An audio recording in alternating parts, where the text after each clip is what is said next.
People say blood is thicker than water, but nobody warns you it makes the perfect camouflage for a venomous snake.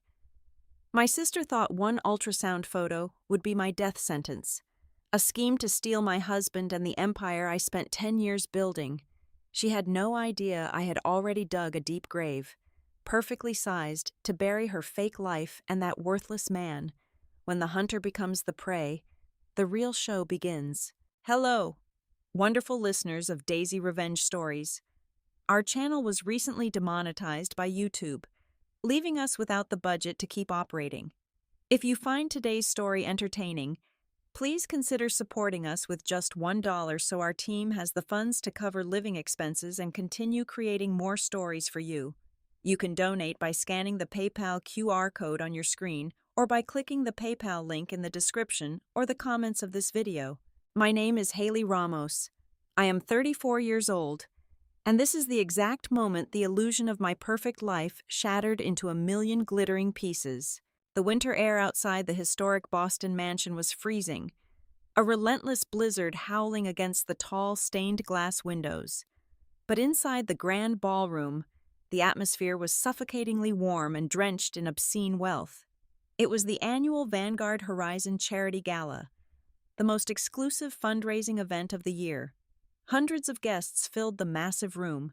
We had state senators, billionaire tech investors, and top-tier media executives dressed in custom tuxedos and silk gowns, all sipping champagne under the golden glow of a magnificent crystal chandelier. I had spent months orchestrating this exact evening down to the second. Everything was flawless. Standing by my side at the center of the main stage was Julian, my husband, with his tailored Italian suit, his perfectly styled dark hair, and that signature devastating smile. He looked every bit the visionary architect the world believed him to be. He tapped his silver spoon against his crystal champagne flute, sending a bright, clear chime echoing through the massive hall. The soft jazz music faded out. The low murmur of the elite crowd died down to a respectful hush as all eyes turned to us. Julian wrapped his arm around my waist, pulling me close. He raised his glass toward the crowd, his voice smooth and commanding. "To my beautiful wife, Haley," he declared, his eyes locking onto mine with an expression so full of fabricated adoration it almost made me sick. 7 years of marriage, and every single day you still take my breath away. Here is to a lifetime more of building our empire, together. The audience erupted into warm, polite applause. It was the picture-perfect moment, a modern fairy tale. And then, the heavy velvet curtains at the edge of the stage rustled. My younger sister, Chloe, stepped out from the shadows. She was wearing a stunning, figure-hugging crimson dress that I had paid for just 2 weeks prior. Her heels clicked sharply against the polished mahogany floorboards as she bypassed the event coordinators and marched directly up the stairs to the podium. Before Julian could even finish his toast, Chloe snatched the silver microphone right out of his hand. A confused murmur rippled through the sea of guests. People exchanged bewildered glances. Julian frowned, his charming smile faltering for a fraction of a second as he whispered something to her. But Chloe ignored him entirely. She turned to face the crowd, her hands gripping the microphone stand. I watched as she took a deep, shuddering breath, her shoulders trembling perfectly on cue. A single, flawlessly engineered tear rolled down her cheek, catching the stage lights. She looked over her shoulder, shooting me a wicked, barely concealed smirk, a look of pure venom hidden behind a mask of tragedy. Then, her voice echoed through the state-of-the-art surround sound system, sharp and undeniably loud. "I am so sorry to ruin this beautiful night," Chloe sobbed, pressing a hand to her stomach. "But I cannot hide the truth anymore. I am sorry, Haley, but I am pregnant with Julian's baby." The silence that followed was absolute. It was not a quietness of peace. It was a heavy, suffocating, dead silence that sucked the oxygen straight out of the ballroom. Hundreds of the most powerful people in New England stood completely paralyzed, their champagne glasses suspended in midair. The only sound in the entire mansion was the faint howling of the blizzard outside. I turned my head to look at my husband. Julian's face had drained of all color. transforming from a handsome golden tan to a sickening chalky white. His jaw hung open. He lunged forward, raising his hand to rip the microphone away from her. But his body betrayed him. He froze in sheer panic, completely incapable of formulating a single word of defense. Chloe tilted her chin up. She was glowing, absolutely drunk on the power of the moment. She stood there basking in the horrified gasps of the crowd, thoroughly convinced that she had just delivered the killing blow. She thought this public execution had reduced her flawless, overachieving older sister to nothing but ashes. She expected me to break down, to scream, to fall to my knees in hysterical tears, begging for an explanation.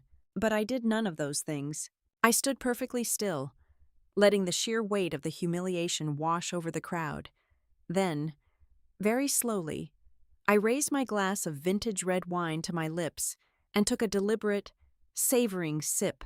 The rich, dark liquid coated my throat. I lowered the glass and offered my sister a calm, terrifyingly cold smile.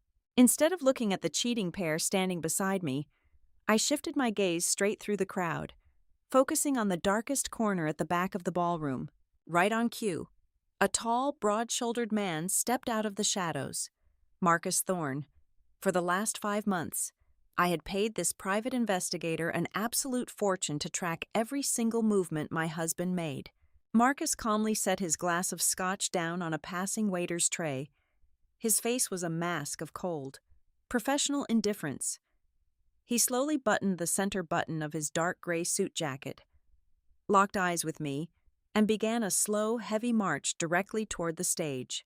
To understand how a sister could stand on a stage and gleefully detonate a nuclear bomb in the middle of my life, you have to understand the soil from which her envy grew. For as long as I can remember, Chloe and I existed in 2 completely different stratospheres of reality. I am the Chief Executive Officer of Vanguard Horizon Strategies, a shadow firm that specializes in ultra-confidential corporate crisis management. When a Fortune 500 tech executive is about to be exposed for massive financial embezzlement, or a high-ranking state senator is caught in a scandal that could tank the financial markets, they do not call the police or the press. They call me. My world is built on ruthless efficiency, sleepless nights, and an unwavering grip on control. I fix the unfixable. I bury the bodies, metaphorically speaking, and I sanitize the narrative. Chloe, on the other hand, made a lucrative career out of being professionally fragile. She is a social media personality, though I use that term loosely. Her entire existence was curated for the hollow validation of strangers on the internet. Her days consisted of unboxing designer handbags she could not actually afford, posting heavily edited aesthetic photos of overpriced lattes, and filming tearful apology videos whenever she offended someone online. She mastered the dark art of weaponizing her own incompetence. In her mind, she was always the tragic protagonist of a cruel world, a delicate flower constantly battered by storms that she herself had intentionally summoned. Because we shared the same blood, I allowed myself to be her perpetual umbrella. Our parents passed away when we were very young, leaving me with an ingrained, suffocating sense of duty. Family first. That was the golden rule I chained myself to for over a decade. I was the invisible janitor sweeping up the shattered glass of her reckless decisions. When she racked up $85,000 in credit card debt, buying seasonal luxury collections, I quietly paid the balance in full so she would not face the humiliation of bankruptcy. When she got entangled with a married music producer and his infuriated wife threatened a massive defamation lawsuit, I dispatched my best legal team to bury the story before it could ever hit the tabloids. I handed her a pristine, consequence-free life on a silver platter. I thought I was protecting her. I did not realize I was just feeding a parasite that was slowly learning how to crave my blood. She fiercely resented me for my success, and she despised herself for needing my money.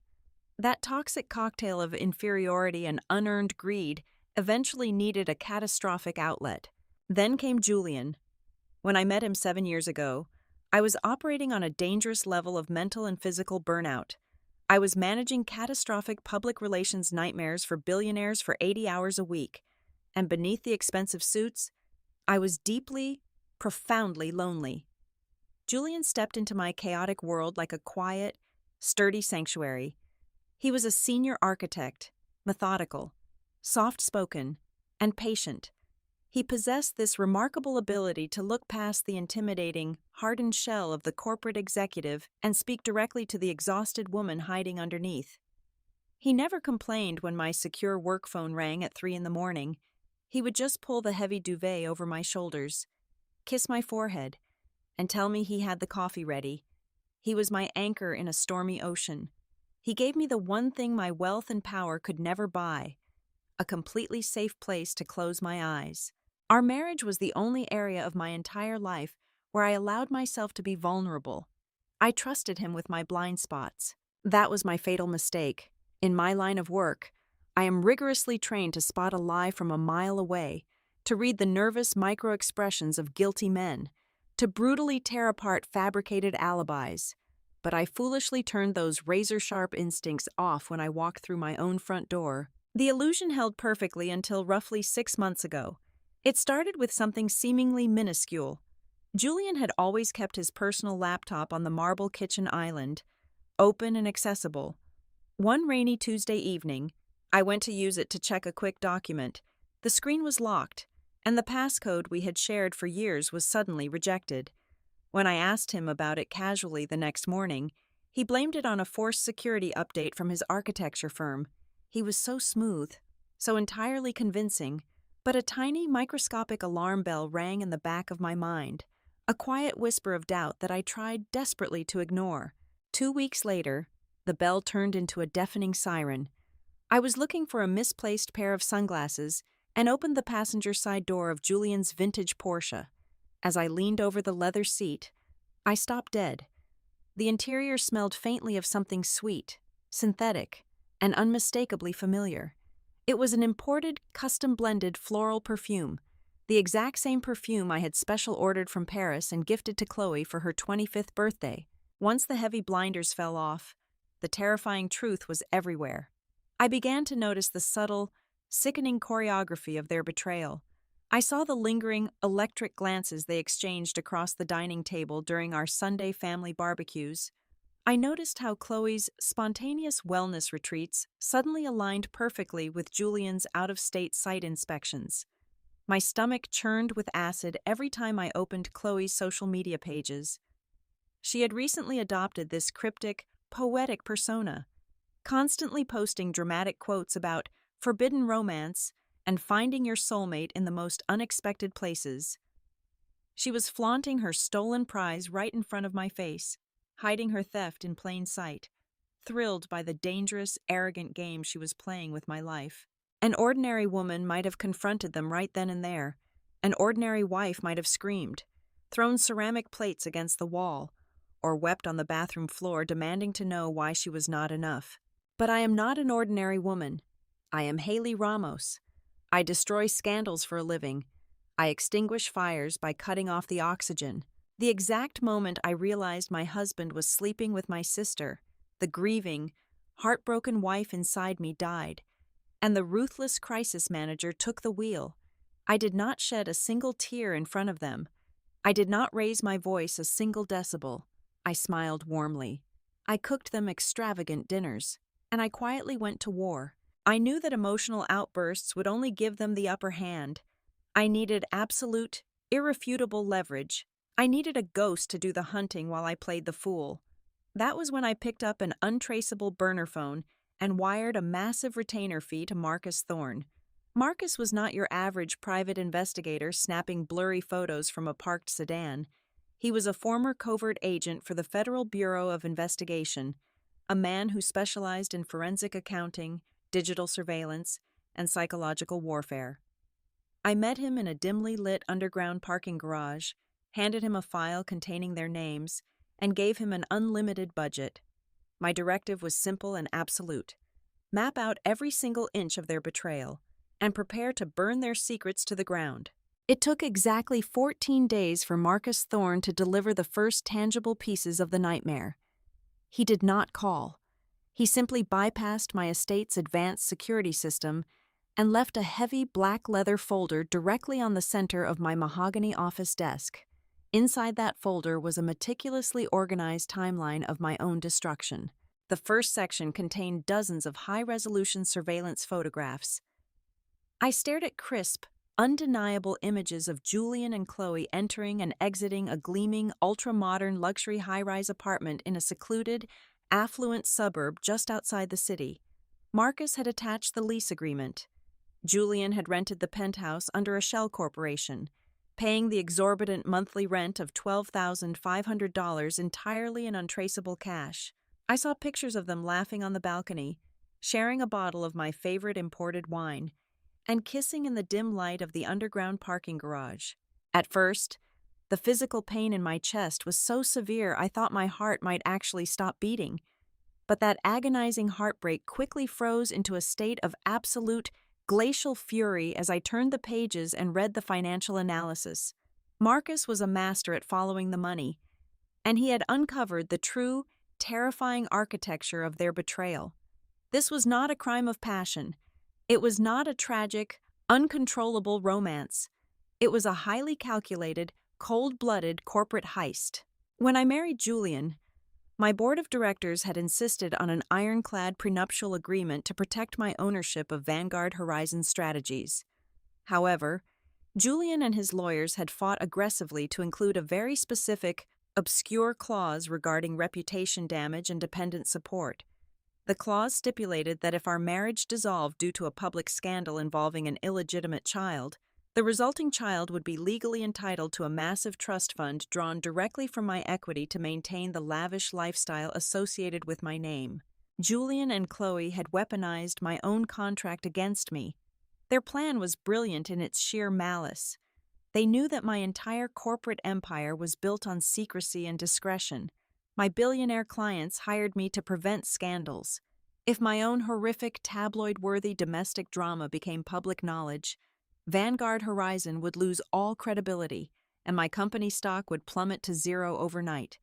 Julian knew I would never allow my life's work to be destroyed by a media circus. Their strategy was simple extortion. Chloe was going to get pregnant on purpose. Once the baby was secured, they would threaten to leak the entire humiliating affair to the global press. They were banking on the absolute certainty that I would panic and settle out of court to keep the story buried, to make them go away quietly. I would be forced to trigger that specific clause and surrender half of my total corporate shares, a payout worth tens of millions of dollars. They were not just trying to break my heart, they were trying to steal my throne. The most sickening revelation came from a decrypted audio file Marcus had extracted from Julian's vehicle dashboard microphone. I sat alone in the dead silence of my office, pressed my headphones to my ears, and listened to the two people I loved most in the world casually discussing my slaughter. "You have to make sure the timing is perfect." Julian's voice echoed through the speakers, sounding utterly devoid of the warmth I had known for 7 years. "The moment the pregnancy is confirmed, we have her cornered. She will hand over the company equity just to keep her precious reputation intact."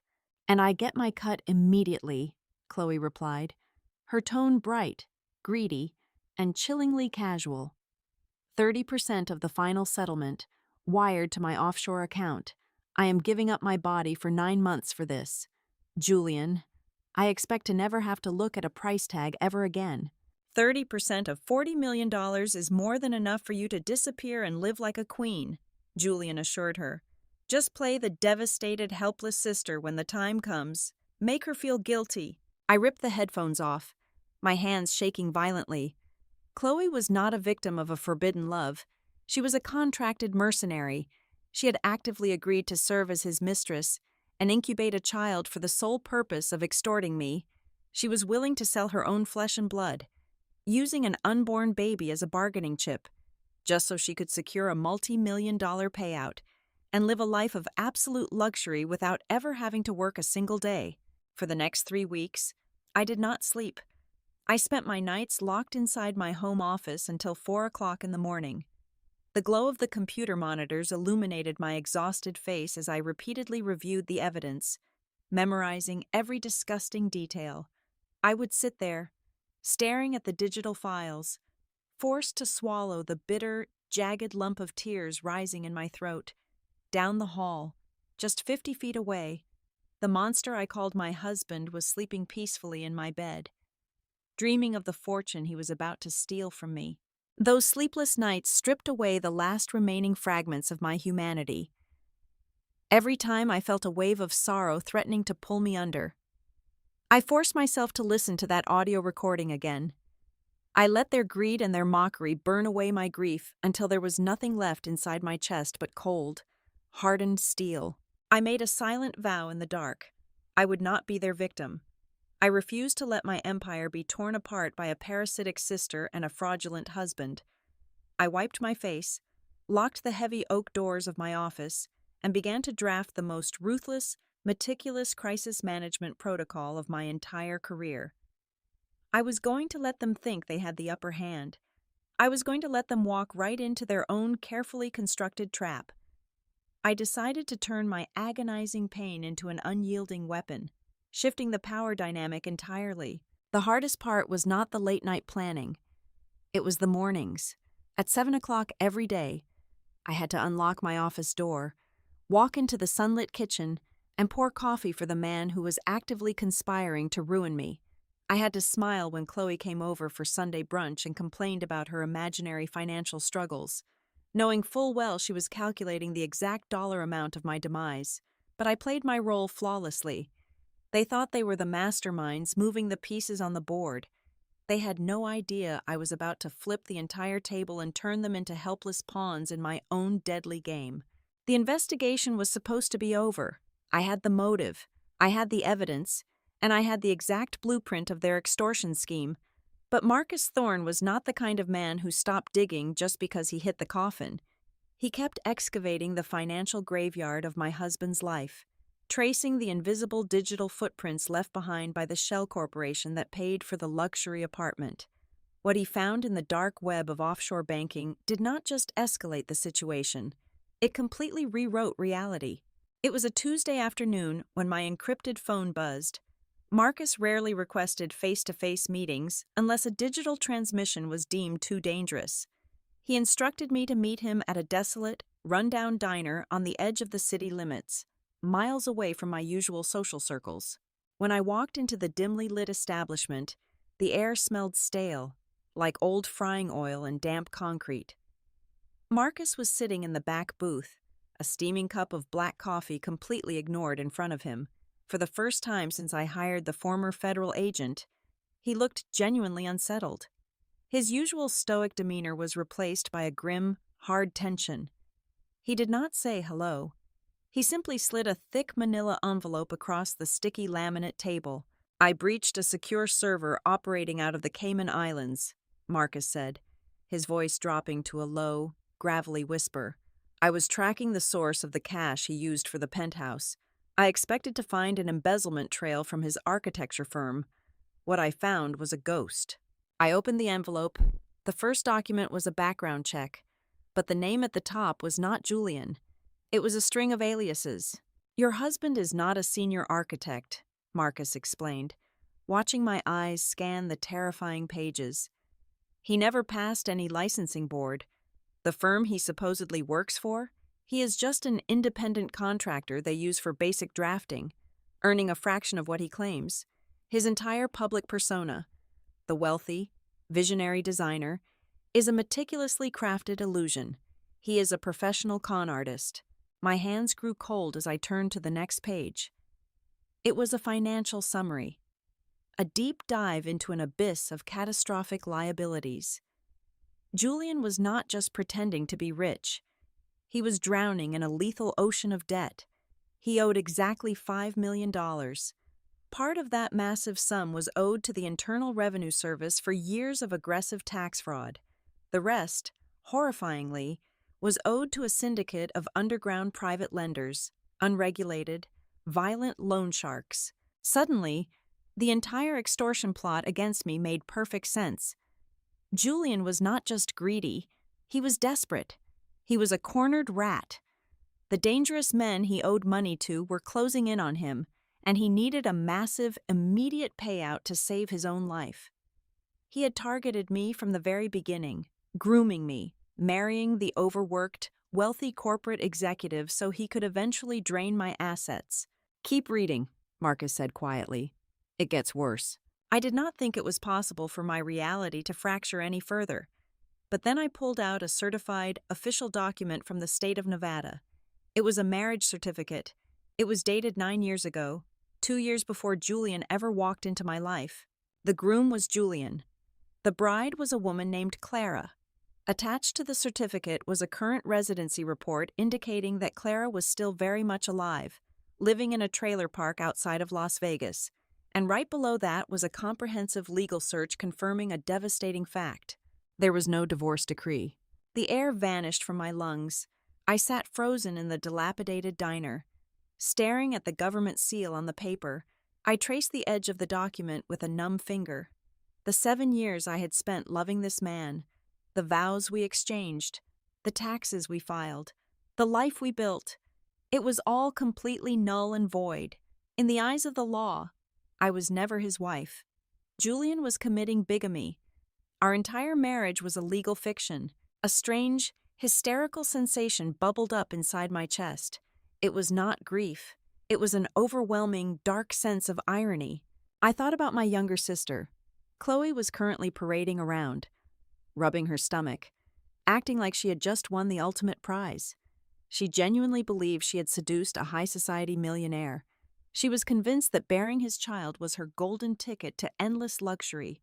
She had betrayed her only family, sold her soul, and permanently destroyed our relationship, all for a man who did not have a single dime to his name.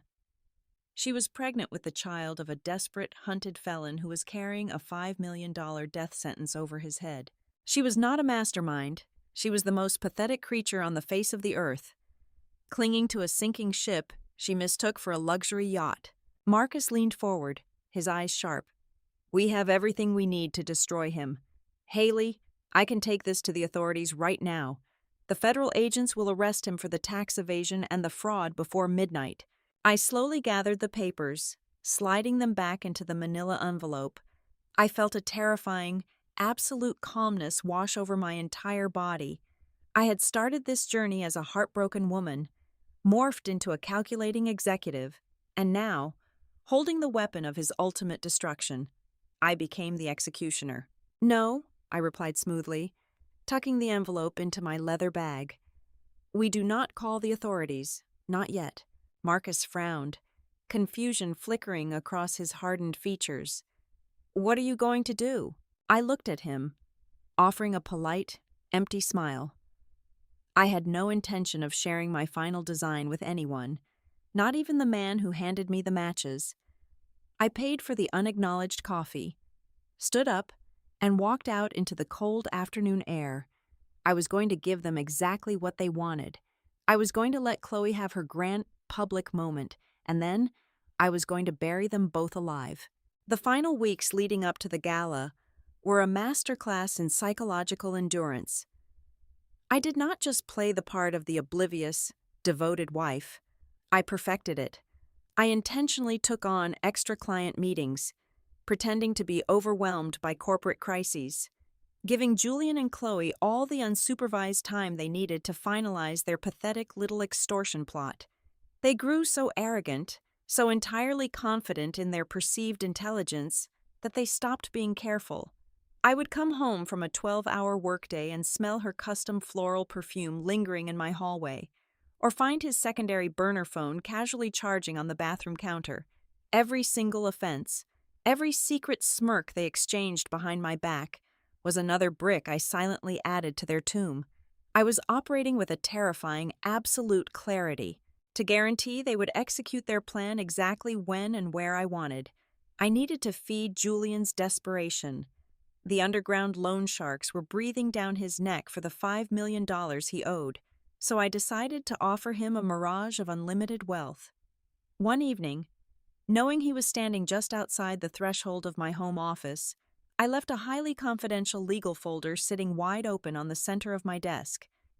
Inside was a meticulously forged document drafted by a secure contact of mine. It was a formal declaration to transfer the entirety of my sole corporate equity and personal real estate holdings into a joint marital trust, effectively making Julian an equal owner of my entire empire. When I stepped out of the room to take a fabricated phone call, I watched through the reflection of the hallway mirror as he eagerly crept into the office. His eyes ravenously scanned the fake paperwork. He practically vibrated with greed. He thought he was mere days away from securing complete financial control over tens of millions of dollars. He had no idea the document was entirely worthless. A piece of cheese placed carefully on the spring of a steel mousetrap to ensure he would never walk away. I selected the Vanguard Horizon Winter Charity Gala as the execution ground. I knew my younger sister better than she knew herself. Chloe possessed a deep, malignant narcissism. She would never be satisfied with quietly handing me a sonogram in the privacy of my living room. She craved an audience. She wanted to utterly humiliate me in front of the state politicians, the billionaire investors, and the media executives who respected my authority. She wanted to tear down the untouchable queen in the middle of the town square. I simply provided the town square, ensuring all the cameras would be rolling. 48 hours before the event, I met with Marcus Thorne in a secure location to deliver his final instructions. I provided him with full administrative access to the central audiovisual control system of the historic Boston mansion. I explicitly told him to bypass the hired event coordinators and link his encrypted laptop directly to the massive, high-definition LED screens positioned right behind the main stage. Every single photograph from the penthouse, every audio transcript of their extortion planning, and every devastating government document regarding Julian's secret marriage and tax fraud was queued up. They were ready to be broadcast to the entire room at the press of a single button. Just 3 hours before we were scheduled to arrive at the mansion, I stood behind Julian in our master dressing room. He was adjusting his silver cufflinks in the tall mirror, completely unaware that he was dressing for his own funeral. I picked up a bespoke silk tie, the absolute most expensive one in his collection, and carefully draped it around his neck. I smoothed the crisp collar of his suit, my hands resting lightly, affectionately on his broad shoulders. He met my gaze in the reflection, flashing that charming, predatory smile that had fooled me for 7 years. "Tonight is going to be a night that changes our lives," I whispered, holding eye contact just a second longer than normal, letting my voice drip with genuine promise. "It certainly will be, my beautiful wife," he replied, entirely oblivious to the deadly double meaning. Which brings us right back to this freezing winter night. Standing under the blinding glow of the crystal chandelier, the crushing dead silence of the ballroom still hung heavily in the air after Chloe declared her pregnancy through the microphone to hundreds of my wealthiest peers. She was standing there with her chin held high, smirking, waiting for my world to end. Julian was frozen beside me in a state of sheer, bloodless panic, unable to speak. I lowered my glass of vintage red wine, my smile perfectly calm and chillingly polite. And from the darkest corner of the room, Marcus Thorne finished buttoning his dark gray suit jacket and began his heavy, deliberate march directly toward the stage. Marcus Thorne did not rush. He moved with the terrifying, inevitable momentum of an avalanche. He stepped up the short staircase to the stage, completely ignoring the frantic, whispering event coordinators who tried to block his path. He walked directly over to the main audiovisual control console hidden behind the podium. With a swift, practiced motion, he inserted a small, encrypted flash drive into the primary port. He did not look at Julian. He did not look at Chloe. He simply pressed the enter key on the keyboard. Instantly, the massive, high-definition LED screens that spanned the entire back wall of the stage flared to life. The soft, ambient light of the ballroom was immediately overpowered by the harsh, glaring brightness of digital text. The screens were not showing a charity presentation. They were displaying gigantic, crystal-clear screenshots of text messages. The audience leaned in. The silence shattered into a deafening chorus of gasps.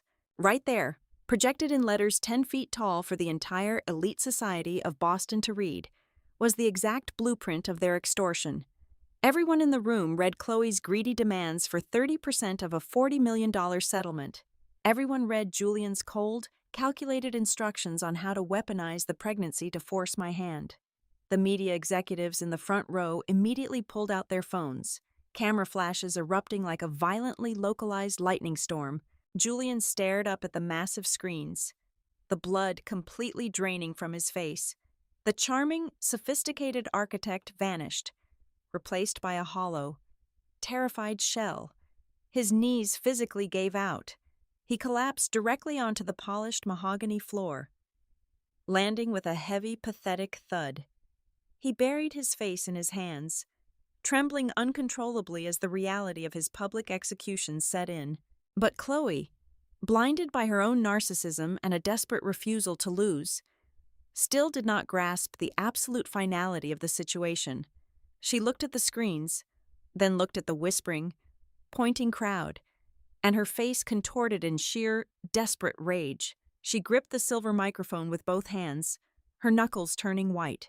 "It does not matter what you show them," Chloe screamed into the microphone, her voice echoing shrilly over the murmurs of the crowd. "I am still carrying your husband's baby. You signed a legal contract. The law says you have to pay us.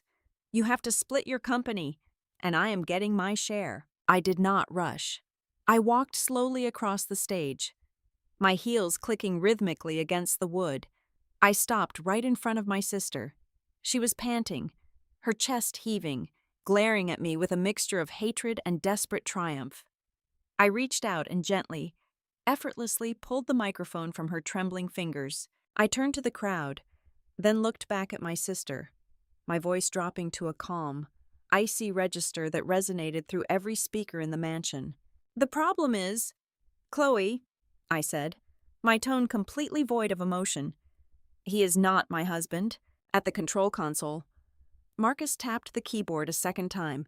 The giant screens behind us flashed, transitioning instantly. The text messages vanished, replaced by high-resolution scans of official government documents.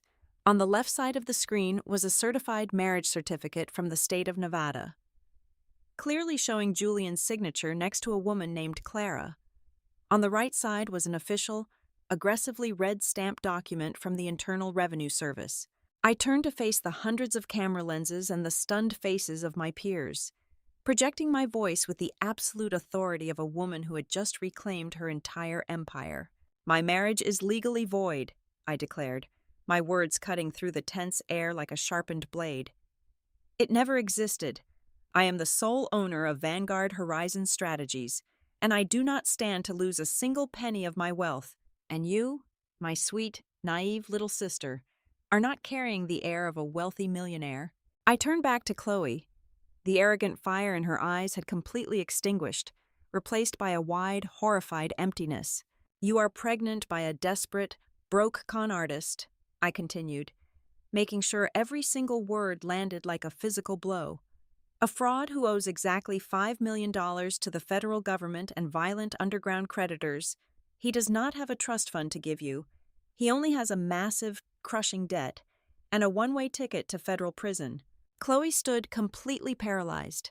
Her jaw dropped, her mouth opening and closing as she tried to form words that simply would not come.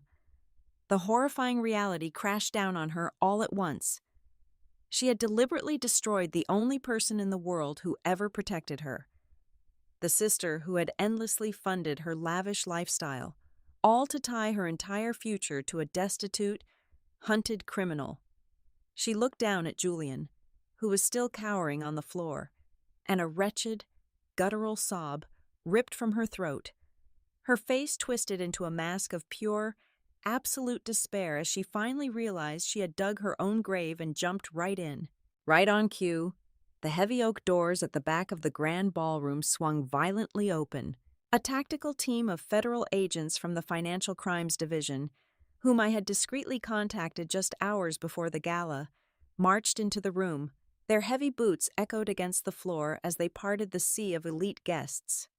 They marched straight up the stairs to the stage. Julian did not even try to run. He stayed on his knees, weeping silently as the agents yanked his arms behind his back and secured heavy steel handcuffs around his wrists. The sharp metallic click of the locks was the most beautiful sound I had ever heard. I did not stay to watch them drag him away. I did not stay to watch my sister drop to the floor, hysterically screaming and clawing at her own hair in the ruins of her shattered life. I simply turned my back to them. I walked to the edge of the stage and began my descent. As I took my first step, a single person in the crowd started to clap, then another. Within seconds, the entire ballroom erupted into a deafening, thunderous standing ovation. The most powerful people in the city parted like the sea, giving me a clear, unobstructed path to the exit. I walked out of the suffocating heat of the mansion and stepped into the freezing, crisp winter night. The Boston blizzard was still swirling, the cold snow landing gently on my skin, washing away the final remnants of the last 7 years. A sleek black town car was waiting for me at the bottom of the driveway, the engine purring softly. I opened the door, slid into the warm leather seat, and told the driver to take me home. I was leaving the traitors to tear each other apart in the ashes of the fire they had started, while I drove forward into a brilliant, unburdened, and absolutely free new life. Thank you so much to everyone for listening to my story today. Where in the world are you tuning in from right now? Let me know in the comments. Since YouTube recently demonetized our channel, we rely entirely on the kindness of our listeners to keep these stories coming. If you enjoyed today's journey, please consider helping us out with just $1. You can scan the PayPal QR code on your screen, or use the PayPal link provided in the description and the pinned comment. Your support pays the hardworking staff here at Daisy Revenge Stories, helping them feed their families and continue creating the content you love. Thank you again, and stay safe out there.